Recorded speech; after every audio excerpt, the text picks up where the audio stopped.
What's going on, guys? Welcome to the Fantasy Addiction Network. Today we're going to be breaking down the St. Louis BattleHawks and Dallas Renegades game from week 1. But hey, if you guys are looking for XFL content for fantasy and just XFL news being posted every single day, click that like, click that subscribe button. We'll be posting stuff daily throughout the entire season, so make sure you check that out. But anyway, like I said, we're going to recap the BattleHawks and Renegades. Not going to waste any more time. Let's get started right away.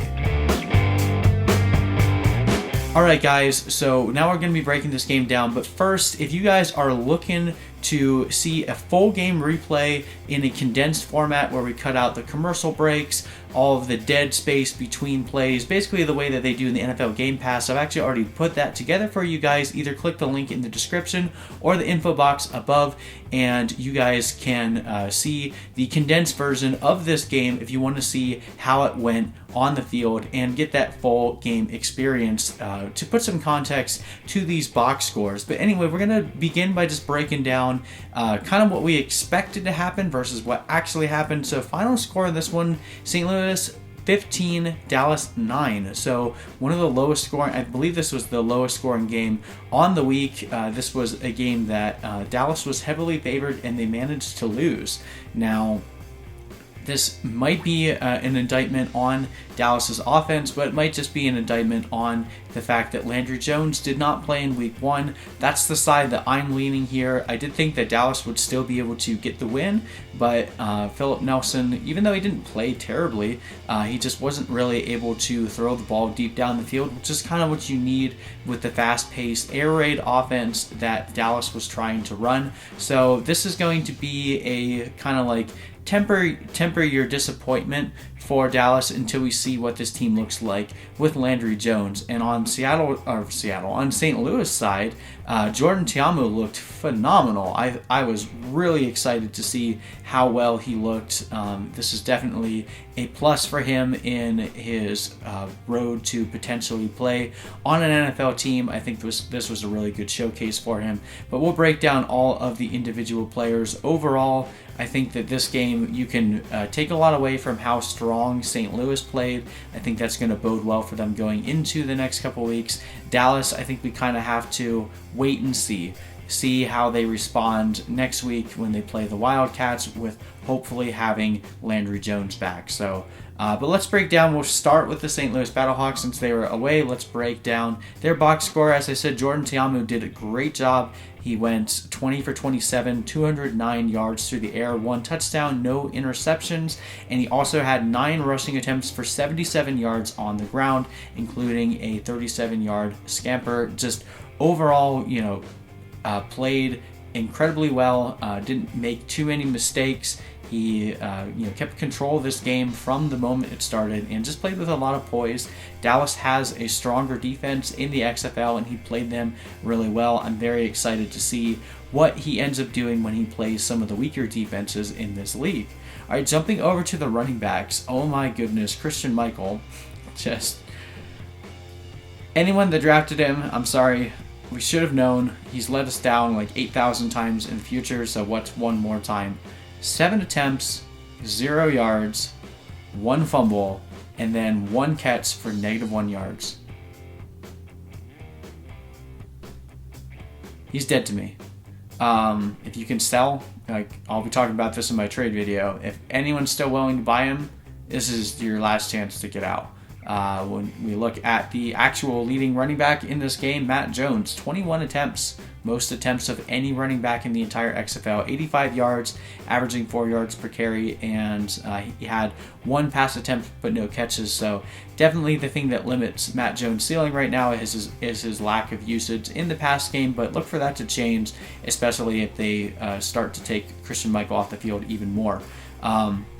Keith Ford with the 1 rushing touchdown in this game. Had 4 carries for 26 yards and that 1 touchdown, and nothing through the air. So overall, this was mostly Matt Jones' backfield. And this is going to be a really good running team, as we kind of expected. With a mobile quarterback like Jordan Ta'amu, you typically open up the run game a bit more. Matt Jones looked really good in this game. If he's on the waiver wire, he's going to be one of, if not the top waiver wire priorities for you this week. All right, let's jump down to the receivers for the BattleHawks here. Now, we knew going into this game the three guys that we wanted to look at were LaDainian Washington, Pierson-El, and Alonzo Russell, and all three of those guys contributed. The person that we were unsure of, that I personally didn't think was going to be that involved, was Keith Mumphrey. There were a lot of people that were touting him, and he ended up this game with 1 reception for 12 yards. So I think if you were waiting to see what you had with him, I think you can move on.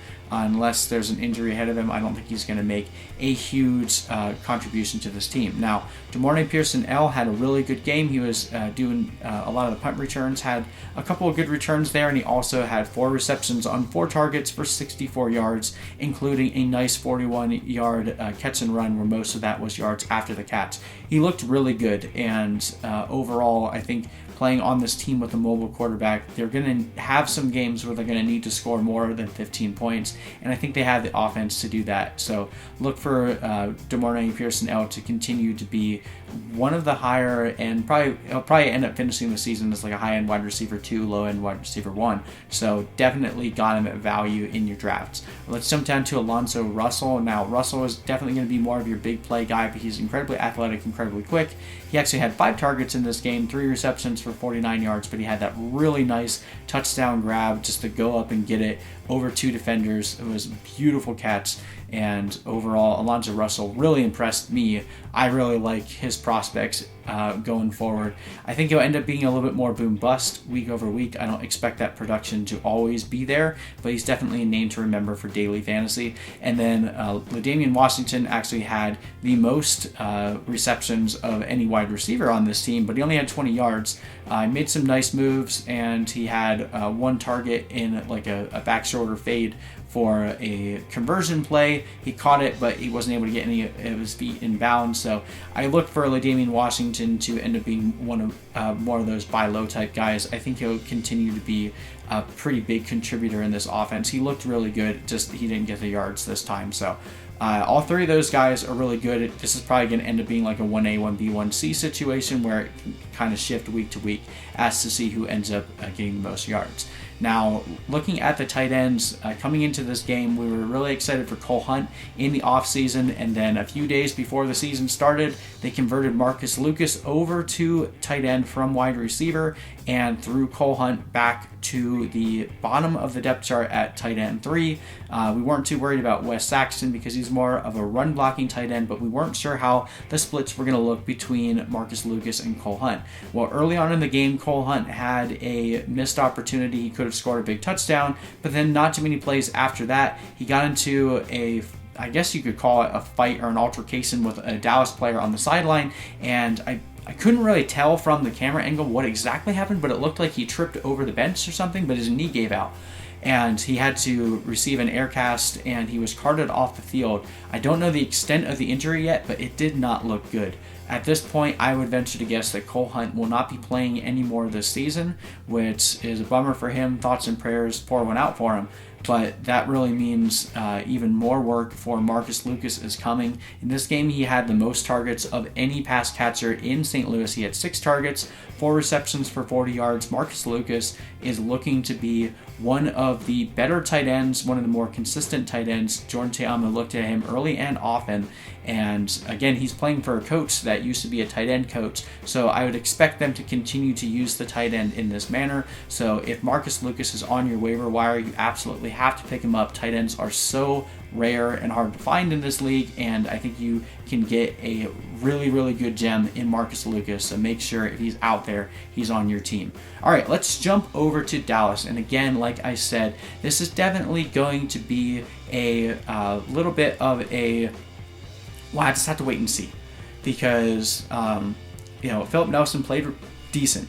He was 33 or 42, so 42 pass attempts, 79% completion, 209 yards, no touchdowns on the day, and 1 interception. But he really struggled anytime he tried to throw beyond 10 yards. So he had a lot of passes to his running backs, a lot of short underneath routes, quick passes to his tight ends, and anytime he tried to go deep, he was throwing out of bounds. It was just not good anytime he tried to go anywhere that was outside of his comfort zone, which I think that Landry Jones is going to be able to provide this team a much more dynamic offense based on the fact that he'll be able to throw the ball more accurately deep down the field. So that's why I'm tempering expectations. When we look over at the run game, it was a mess in terms of carries. Lance Dunbar had the most carries, 5 carries for 27 yards. After not being listed on the depth chart, Dallas really gave us the middle finger on that one because they only had Artis-Payne and Marquis Young on the depth chart, and they ended up not being the main main backs there. Cameron Artis-Payne only with 2 attempts and 6 yards, but he had one nice 20-yard play that actually got called back on a holding call that didn't affect the play. So don't panic on Cameron Artis-Payne just yet. We're panicking on Christian Michael. He's dead to me. But Cameron Artis-Payne, I think we can wait this one out a little bit and see how he does once they have Landry Jones back in the fold. All of these guys were involved in the pass game as well. Like I said, Lance Dunbar had 6 catches for 29 yards. Cameron Artis-Payne, 4 catches for 13 yards. Marquis Young, 4 catches for 20 yards. It's definitely going to be a committee, so in that regard, Cameron Artis-Payne is definitely going to be downgraded, and Lance Dunbar definitely sees a boost in his value. But overall, don't panic on any of these guys yet. We need to see how this offense looks next week against LA with a bad defense with Landry Jones back. I'm looking for everything to tick back up. Same thing goes for the receivers, jumping over Jeff Badet with 4 targets, 3 catches for 6 yards. Jazz Ferguson, 3 targets, 2 catches for 9 yards. Like, these are supposed to be their main playmaking guys, but they're big play receivers playing for a quarterback that wouldn't throw beyond like a couple yards from the line of scrimmage. So really disappointing game for them, but I think this is a big buy low opportunity for them because once Landry Jones is back, they're going to be able to be utilized in the way that they need to deep down the field. Flynn Nagel ended up getting most receptions of any wide receiver. He went 6 for 43. Definitely named a target. He's going to be their slot guy. Freddie Martino had 1 nice catch, but that was his only reception on the day. No one else really here to mention in the wide receivers. So again, this is just a wait and hold. Let's see what Badet and Ferguson can do once Landry Jones is back. And then from a tight end perspective, Donald Parham looked really good in this one as well. 6 targets, 4 receptions for 40 yards. So basically the exact same output as Marcus Lucas on the other side of the ball. So I think most drafts probably saw Donald Parham go, but he's definitely someone that you want to have on your team. He's probably not going to be on my waiver report because I'm assuming he's already been drafted, unlike Marcus Lucas, but you want to make sure that Donald Parham is on your team. He's going to be one of the top 4 tight ends in this league. And then Sean Price also got some work, 4 targets, 2 receptions for 30 yards. They spread the ball around, but again, we really don't know how this is going to look once Landry Jones is back in the fold. So let's just wait and see. But overall, very stunning game in terms of how well the St. Louis BattleHawks were able to handle themselves. Jordan Ta'amu looked great. Dallas looked good for parts of the game, and they just sputtered on offense and others. So going to be very interesting to see how these teams rebound. Like I said, the Renegades get to go play in LA against their crappy defense there, and then the BattleHawks get to go play Houston. So we'll see how good the BattleHawks defense actually is when they play PJ Walker over in Houston. So anyway, thank you guys so much for watching. If you're looking for XFL content on the daily, hit that like and subscribe button. If you're looking for rankings, trade advice, waiver advice, all the stuff that you need to succeed in your league, click the link in the description or go to fantasyaddictionnetwork.com. You can access all that information for free. Put that out there for you guys so that way you can do really well in this inaugural XFL season. But again, thank you guys so much for watching, and I'll see you in the next video.